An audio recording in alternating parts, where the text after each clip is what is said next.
La Democrazia Cristiana torna a celebrare la festa dell'amicizia. L'ultima volta venne organizzata nel lontano 1993.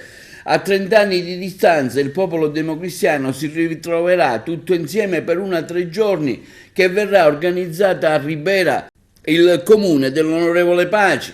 Dal 5 al 7 ottobre nella cittadina in provincia di Agrigento si svolgeranno convegni, incontri, dibattiti alla presenza di esponenti nazionali e regionali del mondo della politica, dell'imprenditoria, del volontariato per discutere dei temi del momento, dalla migrazione al turismo, alla riforma dell'ex provincia al verde. Giovedì 5 ottobre la cerimonia di inaugurazione alla presenza dei vertici della Democrazia Cristiana.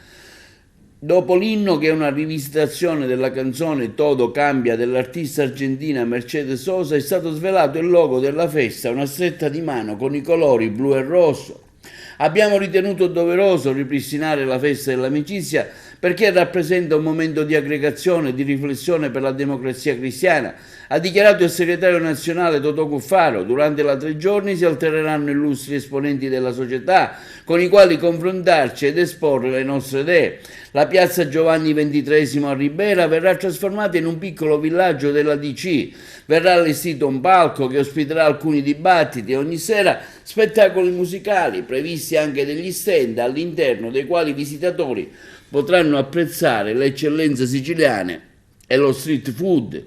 Intanto a Palermo il prossimo 16 settembre i delegati, circa 500-600 dirigenti provenienti da ogni parte dell'isola, si riuniranno all'Hotel Astoria per il primo congresso regionale per eleggere i nuovi organismi.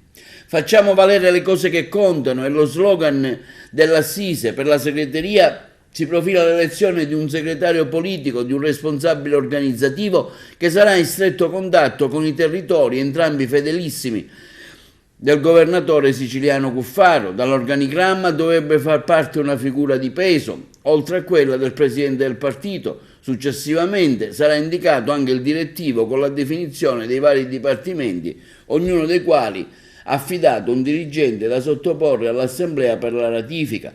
Sarà un momento importante di crescita e organizzazione del partito in Sicilia e non solo, anche in vista delle prossime impegni elettorali europeo, cui la DC intenderà ovviamente partecipare.